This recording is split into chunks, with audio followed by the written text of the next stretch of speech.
It is one of my favourite topics in the sense कि मैं इस पे आपको पता है कि हमेशा कोशिश होती है कि आगाह किया जाए पब्लिक को फितना दज्जाल के हवाले से, और it's a very hot topic specially amongst the youth इस पे बहुत रिसर्च करते हैं, बहुत कुछ जानना चाहते हैं, बड़े सवालात होते हैं यूथ के।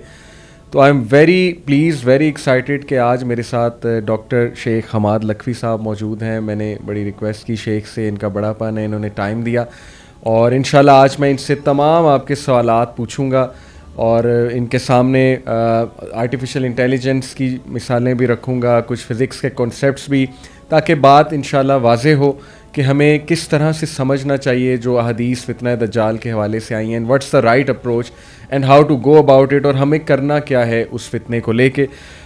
शेख जज़ाकल्लाह खैर एंड वेलकम एंड अस्सलाम वालेकुम। जी वालेकुम अस्सलाम व रहमतुल्लाह। कैसे हैं आप? खैरियत से हैं? ठीक हैं? आपकी मसरूफ़ियत माशाल्लाह, अल्लाह आपको बहुत बरकत दे, अल्लाह आपको आपके इल्म में अमल में इजाफ़ा करे। शेख, आपकी मोहब्बत है यूथ क्लब से, आप टाइम दे देते हैं, इसके लिए बहुत हम शुक्रगुज़ार हैं आपके। आप इनवाइट करते हैं, ये आपकी मेहरबानी है।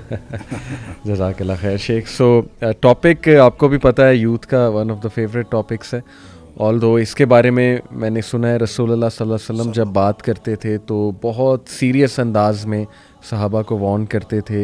यहाँ तक मैंने पढ़ा है कि उनकी आंखें वाइड हो जाती थी, चेहरे पे चेहरा सुर्ख हो जाता था, और सहाबा कहते थे हमें ऐसे लगता था कि अभी पीछे से दज्जाल हमला कर देगा, निकल के आ जाएगा। तो शेख, सबसे पहला सवाल तो बड़ा कॉमन सा सवाल ये कि ये कंफर्म है कि ये एक शख्स ही होगा और इसका एक निज़ाम भी होगा, क्योंकि इस पे भी कुछ डिफरेंस लाते हैं लोग, ये मैं चाहता हूँ इसमें हम डिस्कस करें सबसे पहले। बिस्मिल्लाहिर्रहमानिर्रहीम। देखें, दज्जाल को जब हम लफ्ज़ी तौर पर देखते हैं ना, तो वो दजल से है, और इसका मतलब धोखा देने वाला, और दजल का मतलब धोखा होता है, दज्जाल का मतलब बहुत बड़ा धोखेबाज। सही है, सही।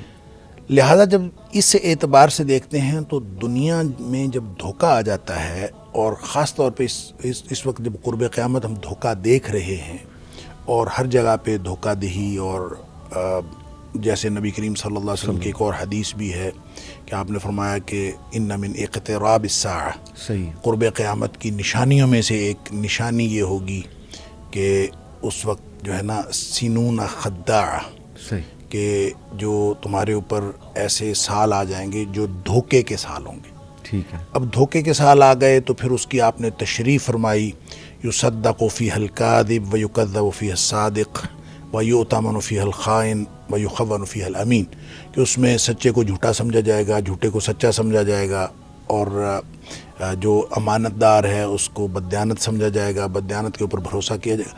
यानी ये जो सारा धोखे का एक चाल चलन है और जो तर्ज अमल है, सही, वो जब प्रिवेल करता है माशरे के अंदर तो लगता यूँ है कि ये दज्जाल है।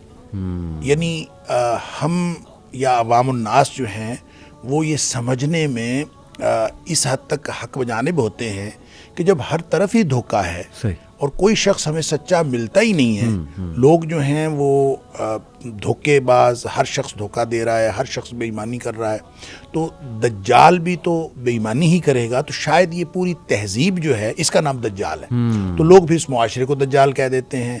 फिर ये है कि सबसे ज़्यादा जो मीडिया है उसके अंदर चूँकि ये धोखा देने की सलाहियत सबसे ज़्यादा है, जी, जी, जी। लिहाजा लोग बाज़ औक़ात मीडिया को दज्जाल कह देते हैं। फिर नबी करीम सल्लल्लाहु अलैहि वसल्लम ने चूँकि फरमाया कि उसकी एक आंख होगी, तो उसको कैमरे के साथ तशबीह दे देते हैं, कैमरे की आंख एक है, मोबाइल फ़ोन के साथ तशबीह दे देते हैं कि ये जनाब ये दज्जाल है।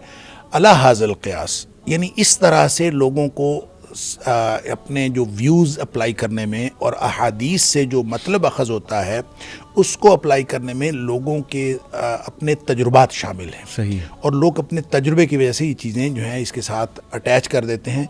वगरना आपने जो बात कही नबी पाक सल्लल्लाहु अलैहि वसल्लम की अहादीस से बिल्कुल वाज़ेह है कि वो शख्स होगा, वो एक आदमी होगा, उसका बाकायदा माँ बाप के घर पैदा हुआ होगा, और उसकी एक शख्सियत है, सही, और उस शख्सियत के होने का एक जो सबूत है, देखें ये नो डाउट कि नबी पाक सल्लल्लाहु अलैहि वसल्लम बहुत डराते थे इस फितने से, बल्कि आपने फरमाया कि आदम अलैहिस्सलाम की तख्लीक से लेकर क़यामत के वक़ू पज़ीर होने तक सबसे बड़ा फितना। बिल्कुल ठीक। अब देखें वो सबसे बड़ा फितना इसी वजह से है कि वो लोगों को धोखा देगा। बिल्कुल। اور جب لوگوں کو ڈیسیو کیا جاتا ہے تو اب آپ سامنے عقل مند ہو، سامنے جتنا مرضی صاحب فہم و فراست ہو، جب اس کو آپ دھوکہ دے دیتے ہیں تو وہ شخص دھوکے میں آ جاتا ہے اور دھوکے میں آنے کے امکانات موجود ہوتے ہیں۔ بالکل۔ اسی لیے نبی کریم صلی اللہ علیہ وسلم کی بے شمار حدیث اس کے بارے میں ہیں کہ جب آپ کو پتہ چلے کہ دجال کا ظہور ہو گیا تو آپ نے اس کی طرف نہیں جانا بلکہ اس کے دور جانا ہے، کیونکہ ایک شخص کہے گا کہ میں تو اتنا صاحب ایمان ہوں، میں اس کے ساتھ جا کے بات کروں گا، مجھے میں تو جناب، اور وہ جائے گا، جا کے اس فتنے کا شکار ہو جائے گا، کیونکہ دھوکہ ہے نا۔ صحیح ہے۔ لہٰذا دجال کا جو لفظ ہے یہ ہمیں اپنے تجربے کے ساتھ جب ہم اس کو اٹیچ کرتے ہیں تو ہمیں ہر دھوکے باز چیز جو ہے وہ دجال لگتی ہے۔ اس لیے آپ کو سوشل میڈیا کے اوپر بھی اور مختلف لوگوں کے درمیان مختلف قسم کی انٹرپریٹیشنز ملتی ہیں۔ صحیح ہے۔ نبی کریم صلی اللہ علیہ وسلم کے دور میں ایک شخص تھا، صحیح۔ ایک لڑکا تھا، بلکہ یہودیوں کے ہاں وہ اس کا نام تو صاف یا صافی تھا، صحیح۔ لیکن اس کو ابن سیاد کے نام سے وہ مشہور تھا۔ بالکل بالکل۔ تو اب اس کے بارے میں صحابہ کرام نے باقاعدہ نبی کریم صلی اللہ علیہ وسلم سے یہ عرض کیا کہ اس کے اندر ہم کچھ چیزیں ایسی دیکھتے ہیں جو عام نہیں ہیں، عام لوگوں میں نہیں ہوتی، لہٰذا ہمارے خیال میں وہ دجال ہے۔ بالکل ٹھیک۔ تو نبی کریم صلی اللہ علیہ وسلم تشریف لے گئے، آپ نے اس کے ساتھ گفتگو کی۔ اس کا مطلب یہ ہے کہ نبی پاک صلی اللہ علیہ وسلم کا اس کو کنسیڈر کرنا، وہ دجال تھا کہ نہیں تھا، اس کے بارے میں آگے بہت ساری احادیث ہیں، وہ دجال تھا کہ نہیں تھا یہ ایک الگ بات ہے، ٹھیک ہے، لیکن نبی کریم صلی اللہ علیہ وسلم نے اس کو کنسیڈر کیا، آپ نے اس کے ساتھ گفتگو کی، حتیٰ کہ وہ کوئی کہانت وغیرہ کرتا تھا، یعنی تھا تو یہودیوں کی اولاد، لیکن وہ کوئی کسی سے کہانت سیکھی تھی یا اس کے پاس کوئی ایسی چیز تھی، کہانت کہتے ہیں کسی چیز کا حساب لگا لینا، بالکل صحیح، اور وہ حساب لگا لیتا تھا، اس کو کوئی قدرتی صلاحیت تھی یا جو بھی کچھ تھا، تو وہ ایک ایسی بات کرتا تھا جس سے لوگوں کو شک ہوتا تھا کہ یہ کوئی مافوق الفطرت قسم کی چیز، صحیح۔ اس لیے صحابہ کرام نے نبی پاک صلی اللہ علیہ وسلم سے فرمایا، آپ نے جا کے نا امتحان لینے کے لیے آپ نے یہ فرمایا بھی کہ آپ نے فرمایا کہ تم بتاؤ کہ میں نے دل میں کیا چیز سوچی ہے، تو وہ آگے سے کہنے لگا دخ۔ اچھا، نبی کریم صلی اللہ علیہ وسلم فرماتے ہیں میں نے دخان یعنی دھواں سوچا تھا، اور اس شخص نے ایسی ہی بات اس سے ملتی جلتی گیس کر لیا، یعنی اس نے ایک بہرحال اس کا گیس جو تھا قریب تھا، تو آپ صلی اللہ علیہ وسلم فرمایا کہ اس سے آگے تو نہیں جا سکتا، گویا حتمی علم تو اللہ کے پاس ہوتا ہے، اور یہ تک بندی کر لیتے ہیں لوگ جو حساب کتاب لگاتے ہیں کاہن وغیرہ، تو اس نے ایسی بات کر لی۔